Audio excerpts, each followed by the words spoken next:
Berikut merupakan garis besar apa saja yang akan dijelaskan dalam video ini. Yang pertama, perkenalan. Kedua, gambaran umum. Ketiga, metode. Dan yang keempat, output. Assalamualaikum warahmatullahi wabarakatuh. Ohayo everyone. Perkenalkan kami dari kelompok 3 yang diketuai oleh Sandika Eka Revananda dan beranggotakan Abdul Ghafar Rafi'i, Agung Kurniawan, Natalia Winata, dan Windasari Pardede. Pada kesempatan hari ini, kami akan menjelaskan mengenai proyek semester kami yang dimana kami mendapatkan tema pendidikan bermutu. Nah teman-teman, sebelumnya kami akan menjelaskan mengenai apa sih gambaran dari proyek kami kali ini. Proyek kali ini merupakan pembuatan website yang diperuntukkan untuk Departemen Ristek ITSA dan warga ITSA, di mana website ini nantinya akan terdapat tampilan-tampilan dengan menu yang tersedia untuk setiap usernya. Website ini akan terdiri dari halaman Ristek yang merupakan sebagai admin yang bertugas untuk melakukan controlling dan monitoring dalam ITSA Belajar, dan warga ITSA yang akan mendaftarkan diri sebagai pengajar maupun peserta dalam ITSA Belajar, di mana nantinya warga ITSA ini akan menunggu ACC dari Ristek apakah warga ITSA ini dapat mengikuti sebagai pengajar atau peserta dalam ITSA Belajar tersebut. Bagian ketiga, metode. Metode yang digunakan adalah metode SDLC atau Software Development Lifecycle. Bagian keempat yaitu output. Pada bagian output ini terbagi menjadi 4 bagian sesuai dengan tahapan SDLC. Yang pertama itu adalah tahap planning. Tahap planning di sini kami mencari permasalahan yang ada, lalu melakukan wawancara. Tahap kedua yaitu analisis. Pada tahap analisis ini, kami melakukan analisis terhadap hasil wawancara, lalu kami juga menentukan kebutuhan spesifik, membuat use case diagram, membuat use case description, dan membuat activity diagram. Berikutnya adalah ke tahapan ketiga yaitu desain. Desain di sini menghasilkan sequence diagram, class diagram, wireframe, mockup, dan prototype. Lanjut ke tahapan yang terakhir atau tahapan keempat yaitu implementation. Di sini adalah pembuatan website ITSA Kamar. Tahapan pertama dalam metode SDLC atau Software Development Lifecycle adalah planning, di mana pada tahapan ini kami mencari permasalahan yang sesuai dengan tema yang kami dapatkan yaitu pendidikan bermutu. Lalu kami melakukan wawancara sebagai validasi terhadap permasalahan tersebut. Nah, sebelumnya kami itu mencari permasalahan yang berada di sekitar kami terlebih dahulu, di mana kami mendapatkan permasalahan dari hima kami sendiri yaitu ITSA Politeknik Kalteks Riau, di mana di dalam ITSA sendiri memiliki satu departemen yang diberi nama Ristek yang memiliki program kerja ITSA Belajar, yang dimana program kerja ITSA Belajar ini merupakan program kerja untuk memberikan pengajaran terhadap generasi baru. Selama ini, pendataan atau pengelolaan seperti pendaftaran diri sebagai pengajar ITSA Belajar masih dilakukan secara manual dengan menghubungi Departemen Ristek ITSA secara langsung. Oleh karena itu, kami melakukan wawancara kepada Departemen Ristek tersebut pada hari Jumat tanggal 19 Mei 2023.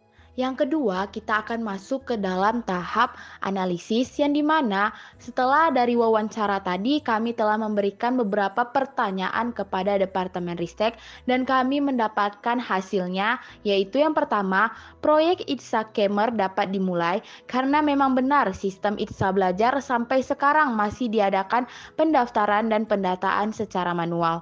Dan yang kedua, terdapat beberapa kebutuhan pengguna fungsional maupun non-fungsional yang kami dapatkan dalam wawancara tersebut. Kebutuhan fungsional sistem yang akan dibuat nantinya, yang pertama, warga ITSA dapat melakukan pendaftaran sebagai pengajar atau peserta ITSA Belajar melalui website.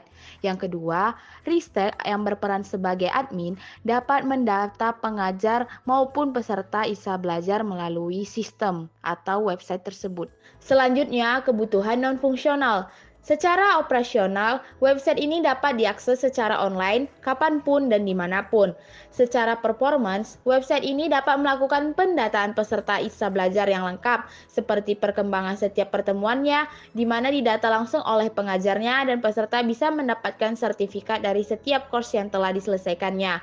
Selain itu, website tersebut dapat melakukan pendaftaran pengajar yang lengkap, di mana riset dapat memonitoring kinerja setiap pengajarnya, sehingga dapat memberikan peringatan atau pemberhentian kepada pengajar tersebut.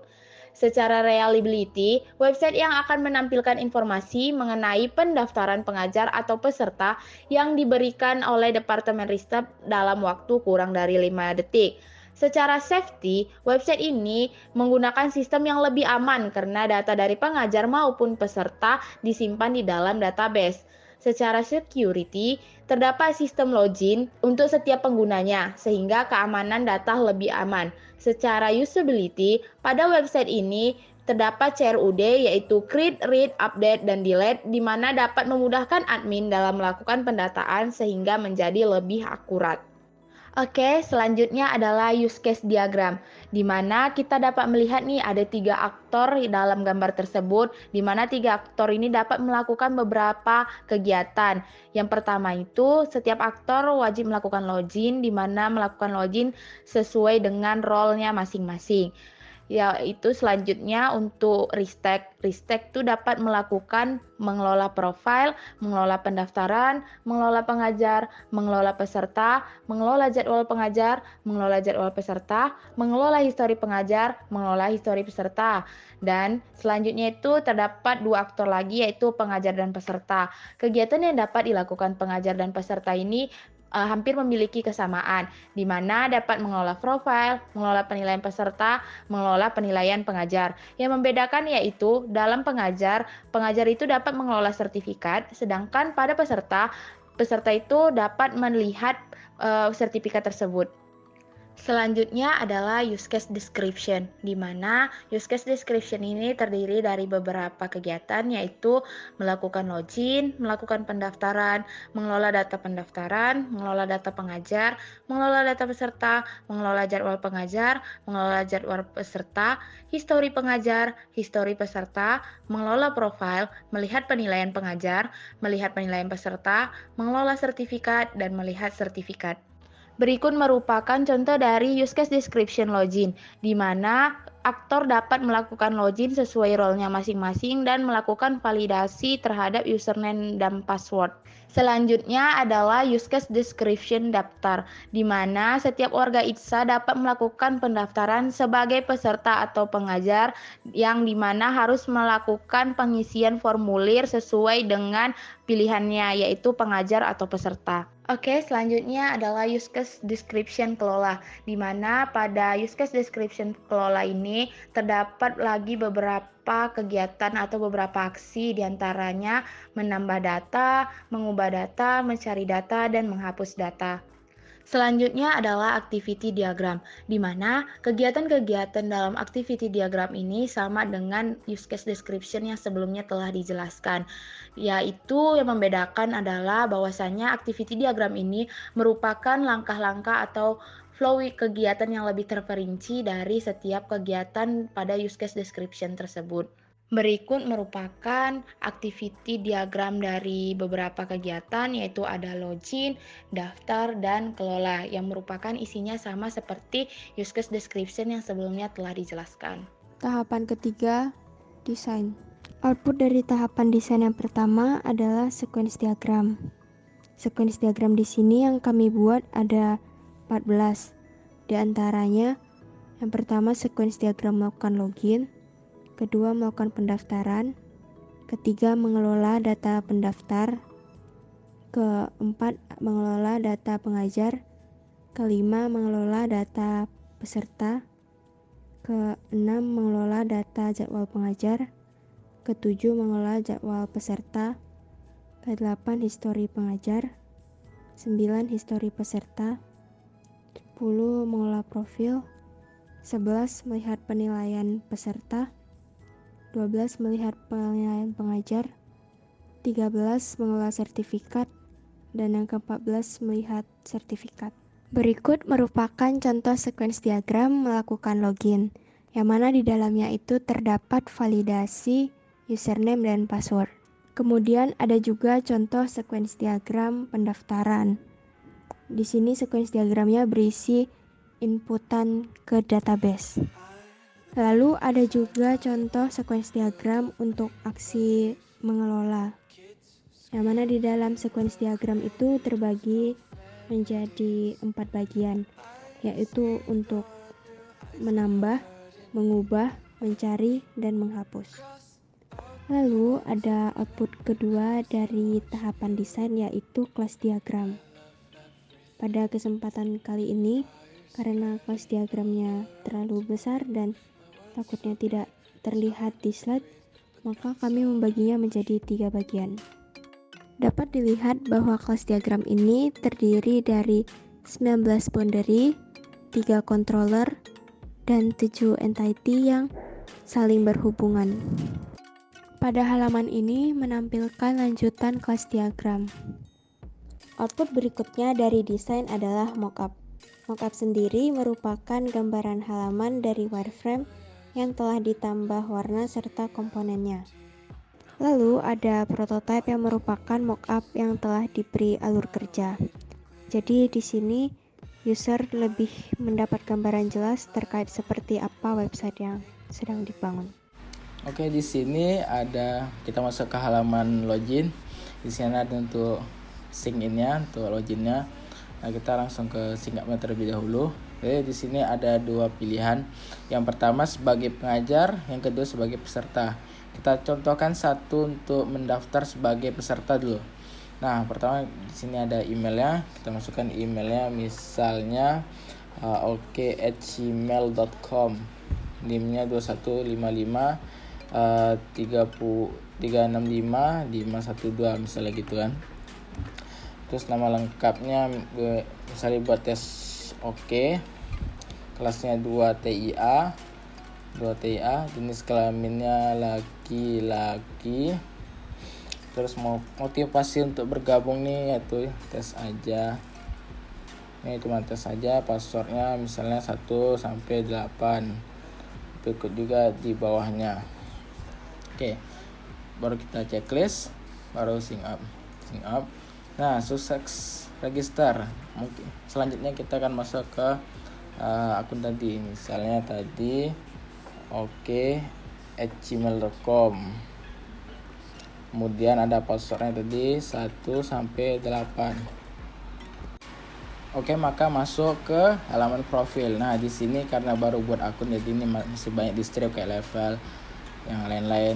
Nah, tapi setidaknya di email ada terisi oke@gmail.com, name-nya sesuai, ada nama lengkap, motivasinya, ada jenis kelamin dan role-nya. Kemudian kita mau ngedit untuk profil peserta. Oke, di sini ada untuk profil editnya yang telah dibuat tadi. Kalau misalnya kita mau mengubah, misalnya untuk motivasi untuk bergabung belajar giat, 3 pencet oke, maka di bagian motivasi bergabung yang awalnya belajar menjadi belajar giat. Oke, selanjutnya kita mau nengok nih apa saja di role peserta nih. Kita mau masuk ke email peserta, setting dulu. Nah, kita udah masuk ke bagian profil ini, sudah ada isinya nih. Kemudian ada untuk sertifikatnya. Nah, sini ada sertifikatnya. Karena kita sudah menyelesaikan materi, maka akan muncul sertifikatnya. Kita bisa download di sini. Karena masih ada masalah di bagian filenya, maka ini belum bisa untuk downloadnya. Kemudian ada penilaian pengajar. Di sini kita bisa menilaikan pengajarnya gimana sih, pengajar ini mengajar kita apakah emang enak atau gimana dan lain-lain. Nah, di sini ada untuk bintangnya berapa, ada saran, ada untuk email pesertanya sama email pengajarnya. Kemudian ada pengajarnya. Kemudian ada lagi untuk penilaian peserta. Nah, ini yang dinilaikan oleh pengajarnya, kayak mana sih peserta ini belajarnya kayak gimana, apakah dia baik, bagus atau gimana dan lain-lain. Di sini ada huruf, ada keterangan Ada email peserta, nama peserta, email pengajar, dan pengajar. Oke, selanjutnya kita ke halaman pengajar. Oke, selanjutnya kita masuk ke halaman pengajar. Nah, di sini ini untuk profilnya. Profilnya ada banyak. Kemudian ada lagi untuk editnya seperti yang tadi di peserta itu sama saja. Kemudian ada sertifikat. Nah, setelah mahasiswa menyelesaikan materinya dan mendapatkan nilai yang bagus, maka pengajar bisa memberikan sertifikatnya kepada si peserta. Ini sama kayak tadi, yang isinya sama kayak waktu kita ke role peserta. Kemudian ada penilaian pengajar. Nah, penilaian pengajar ini seperti tadi, peserta memberikan nilai kepada pengajar, bagaimana sih pengajar ini kayak tadi. Kemudian untuk penilaian peserta, ini kayak tadi, pengajar memberikan nilai kepada peserta. Ini ada kolom-kolom untuk mengisinya. Kemudian ini yang seperti tadi yang ada di role peserta. Selanjutnya kita masuk ke halaman profil Listek. Di sini ada emailnya, NIM, nama lengkap, jenis kelamin, dan role. Nah, di sini ada tombol itu sama seperti tadi untuk cara mengubahnya, ya agak ya seperti tadi. Kemudian ada kalau pendaftaran. Nah, sini oke, sudah melakukan pendaftaran, terus oke. Statusnya masih calon peserta. Untuk mengaksesnya itu tergantung dari peserta. Jika disetujui, maka dia menjadi peserta dan bisa mengikuti kegiatan ini. Kemudian yang pengajar, di sini ada pengajar @gmail.com. Nah, di sini ada statusnya ex pengajar. Ex pengajar ini pengajar tidak bisa mengikuti belajar ini, tidak bisa mengajari peserta karena ada berbagai hal. Melanggar peraturan atau gimana dan lain-lain. Kemudian ada kalau peserta, di sini ada admin juga bisa mengisi data-data peserta. Di sini ada juga dua akun. Yang pertama ada peserta sama oke tadi. Nah, di sini juga peserta, berarti bisa mengikuti belajar ini. Kemudian ada calon peserta, menunggu ACC dari admin. Kemudian ada penilaian pengajar. Ini penilaian pengajar yang telah dilakukan sama peserta. Kemudian ada penilaian peserta yang dilakukan oleh pengajar. Isinya sama seperti tadi. Ada histori pengajar. Nah, pengajar ini bagaimana, ada beberapa list. Kemudian begitu juga untuk histori peserta. Siapa saja yang ada di database ini. Kemudian terakhir kita lakukan logout. Logout ada di ujung sebelah kanan. Jika 3 klik akan masuk ke halaman login. Jadi begitulah implementasi dari website ini. Oke everyone, mungkin sekian penjelasan dan pemaparan dari kelompok kami. Semoga apa yang kami sampaikan dan apa yang kami jelaskan dapat bermanfaat bagi kita semua. Untuk kesalahan kata dalam penyampaian mohon dimaafkan. Kami akhiri. Assalamualaikum warahmatullahi wabarakatuh.